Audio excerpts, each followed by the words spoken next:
Hey everyone, Eggman here with another video, and today we have our first One Piece tournament breakdown, and it is for the preliminary championship event that happened this past weekend in Japan. As far as I know, it is the largest One Piece tournament that has ever existed, so that's really exciting, and I'm really excited to go over these lists with you guys. So I will say, if you compare it to some of my other tournament reports, this one's a little bit more bare bones. It was very tricky just to get the 5 lists that I got. 2 of them were on the official One Piece Twitter, and then I essentially just jumped. I clicked on the hashtags and then just scrolled through Twitter for a long time to see if anyone who got top 32 at this event had anything for it. So I did get some of these deck lists. I also was able to piece together between their tournament reports and everything else. So I got 5 lists for you guys today, and if you guys appreciate the work for that, please let me know. I did also put it on to onepiececardgame.dev, so you guys can look at the list a little bit easier than their pictures, and also export to tabletop very, very easily. This document is in the description, as well as a link to the VOD for the live stream. There's some obviously high level matches, so if you guys want to go and watch it, I highly recommend it. Even if it's in Japanese and you don't understand it, you can probably see some really good gameplay there. So real quick though, going through the data that we do have, we do see that Kaido got first, which is very surprising to me. I've not seen a lot of Kaido do very well recently, and it's been mostly just the green and red aggro, I think, has been the popular. Second place was Luffy, representing that aggro, and then also the top 4 were both Eustass Kids, if I did the math correctly and watched the matches correctly there too. Top 8, we know that there is one at least Trafalgar Law as well, which is, I think, makes sense. It's probably like tier 1.5. I think it's very good, but sometimes if you can mess it up, or if you don't get your 5 characters on the board very easy, can mess up. We do also see Zoro at least in top 16, if not top 8. I wasn't able to make sure exactly, but I think top 16 at least there. And then also a Crocodile, and they did post their list, so we do get to see this Crocodile list. It did top 32, but there are each kind of how this tournament worked too was that it was best of 1. There were 8 rounds on day 1. It did a top 32 cut, and then did the top 32 on day 2. So that's what the live stream is. Obviously it's not doing every match, that take a long time, but with the help there, we were able to see this. So the Crocodile lost to a Luffy immediately, and then I know that the Trafalgar Law lost to one of the Eustass Kids, and then obviously the Kaido and the Luffy both played against the Eustass Kid and won against both. But that is the quick report. If you guys have literally any more of these deck lists, please let me know. I'll be looking forward to updating this document with more deck lists and more information when I get it, but I did want to go over this, and we have some kind of five leaders and 5 lists that we can go over today, so that's what we're going to do. So let's go to the first place Kaido list. Starting us off, we do have the first place Kaido list, and this is a really interesting one. Again, we were not expecting Kaido to take this big event, but it definitely did. And you definitely should watch the finals match. I know it spoiled it by watching this, but it's a really good match too. I think you guys get a lot from it.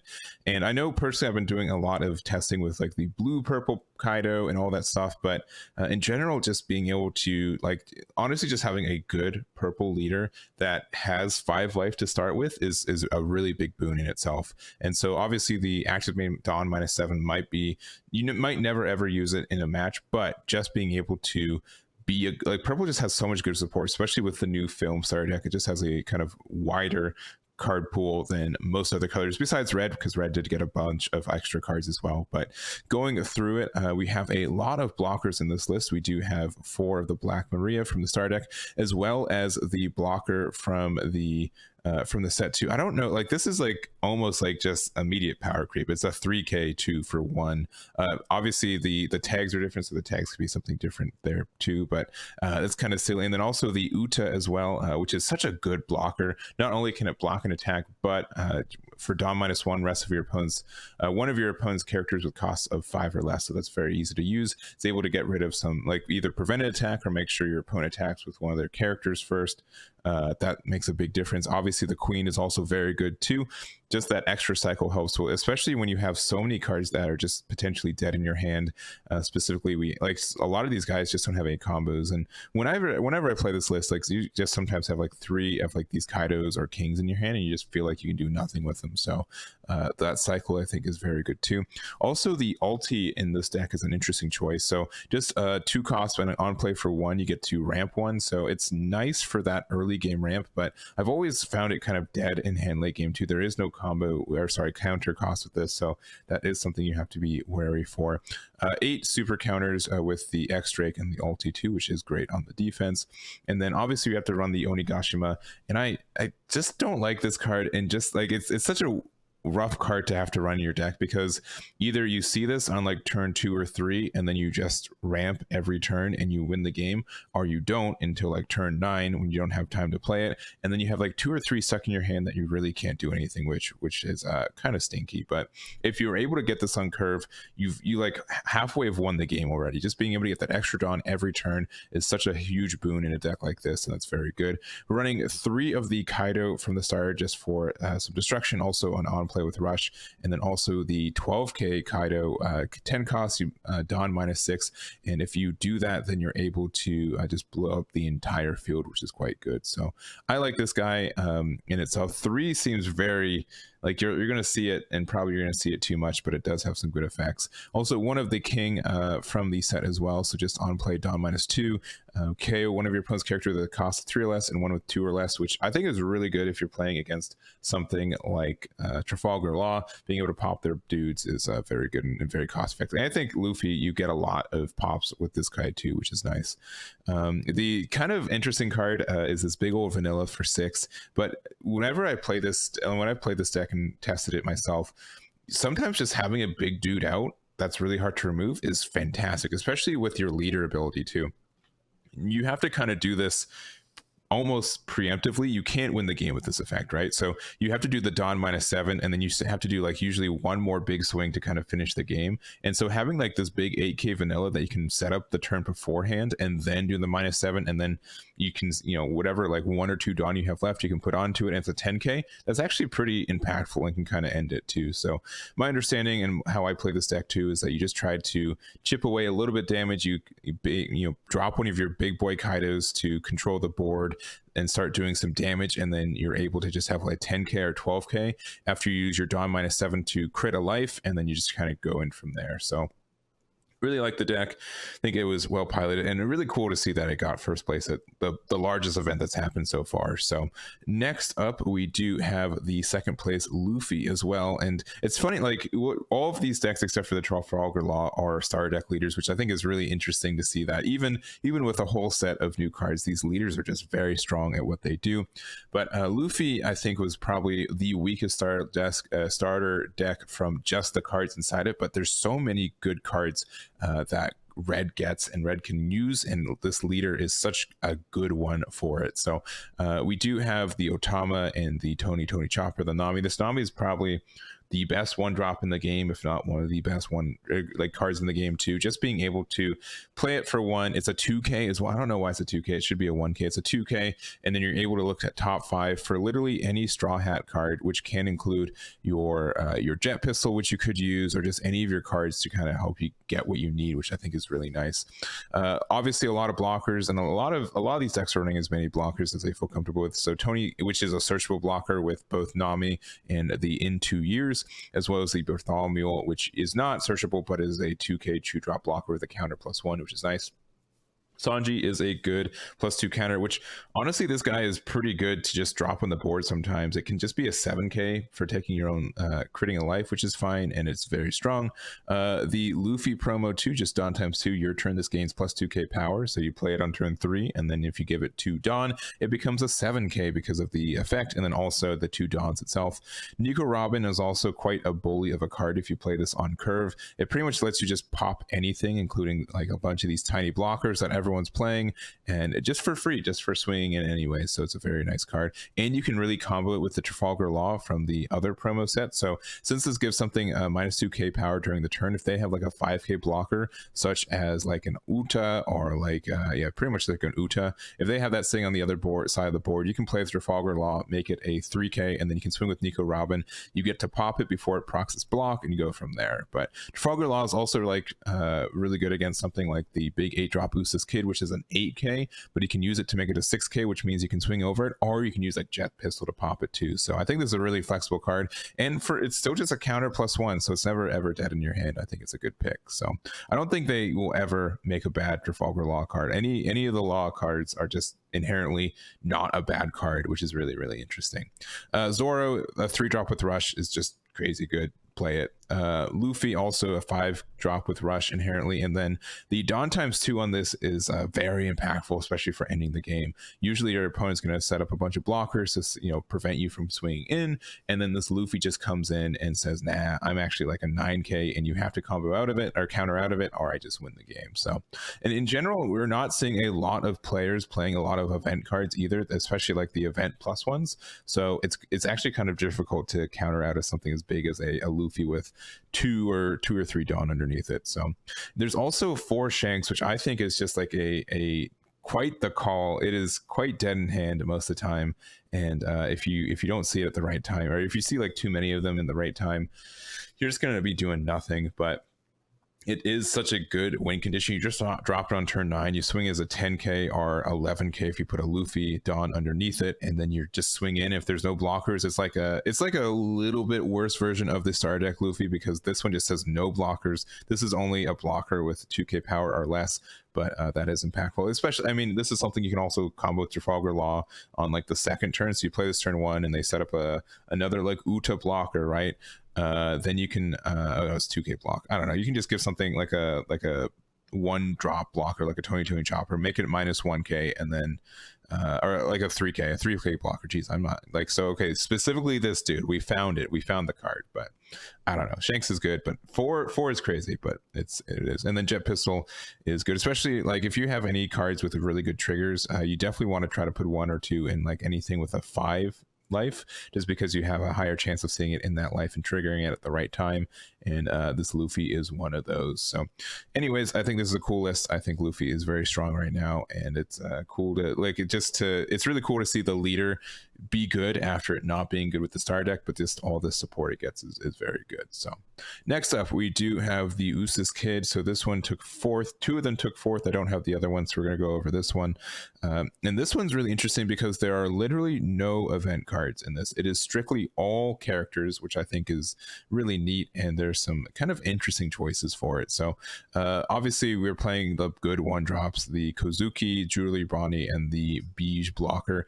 This is Supernova, so you can find it off Bonnie, which is nice, as well as the Kozuki can find anything with a Wano country, so that means the Aizu, the Okiku, the Cat Viper, and that's it. But all those are very good cards. A super counter, something that can rest something on play, and pretty much just 2 things that can rest something on play are itself. So those are good. And then Supernovas are pretty much every other card in this deck except for Sachi. I don't really know why this guy is. I mean, it's a blocker, and it's a 4k blocker. So, we can do the combo I talked about last time, the Trafalgar Law with Shanks, easy, get countered. But yeah, you don't play Penguin, but it's fine. I think it's just because it's a blocker with counter, and that's probably good enough, especially since you can use Trafalgar Law to bounce something back to play this for 3, so it makes sense from that. But I do still kind of think it's an interesting choice there. But Basil Hawkins is also just quite a mean card in this deck too. Just if this card battles an opponent's character, set this card to active. So if you are able to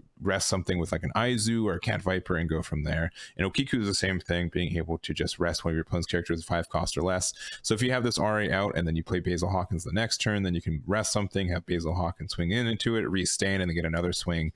Just a lot of value stuff. And then we just have our big boys at the end, or maybe I should say our big kids.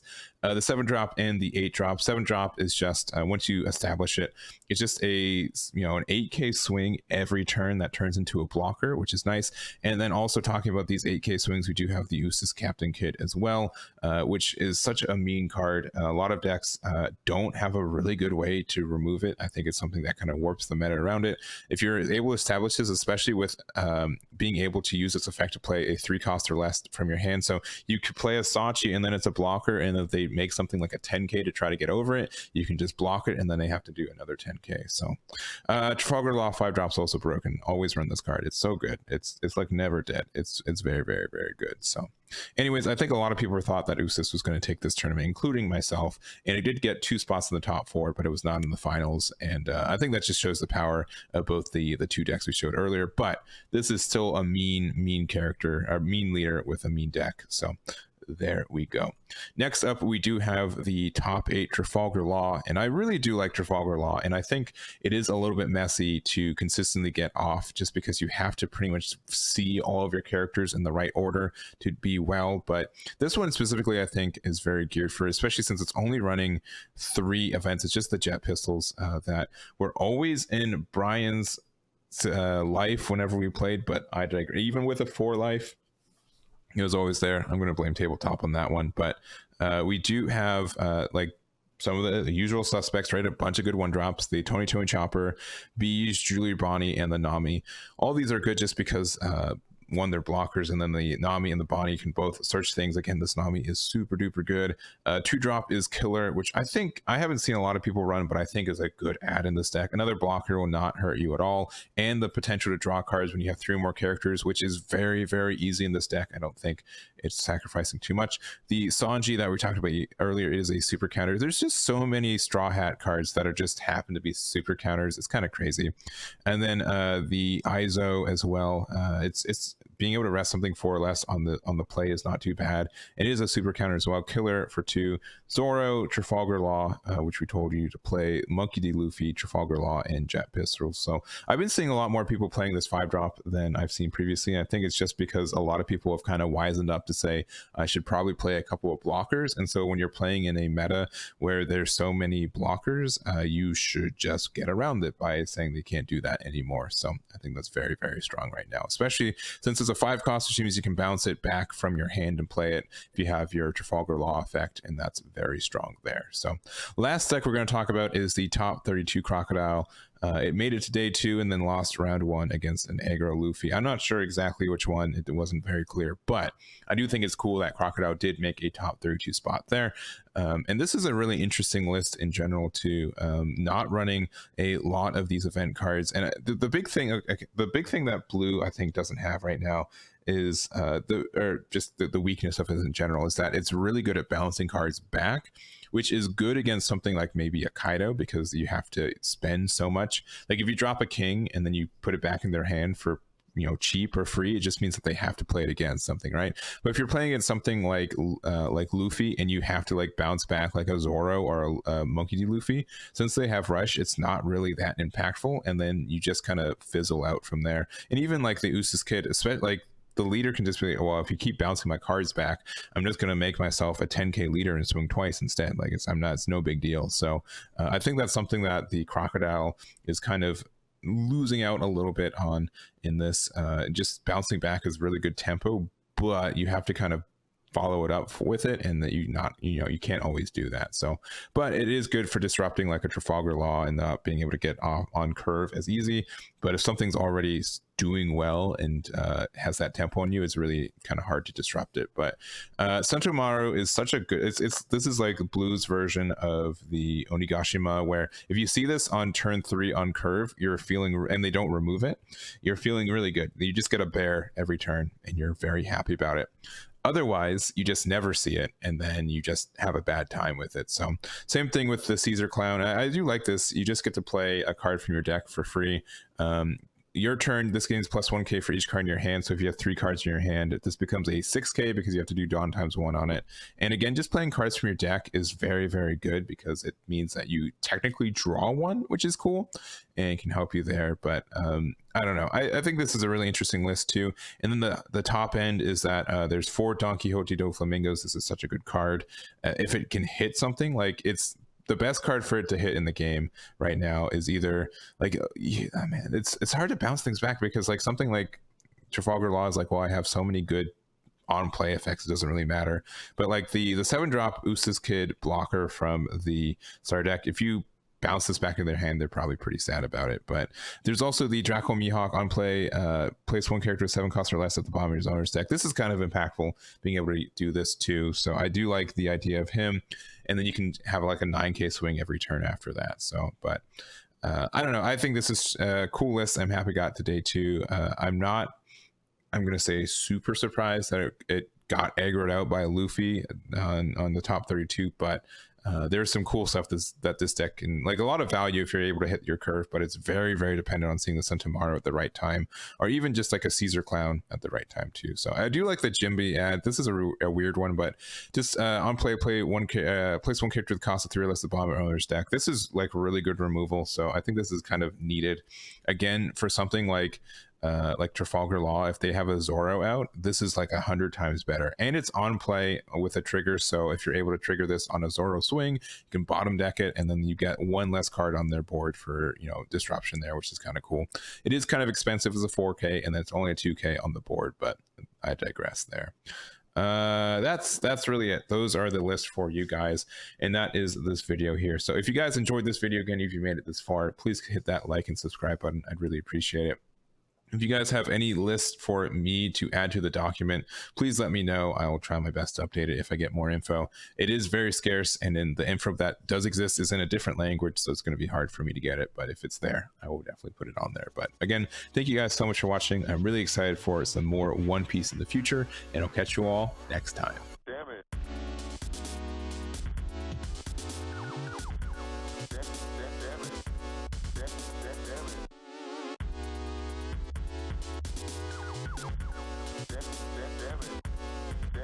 Damn it.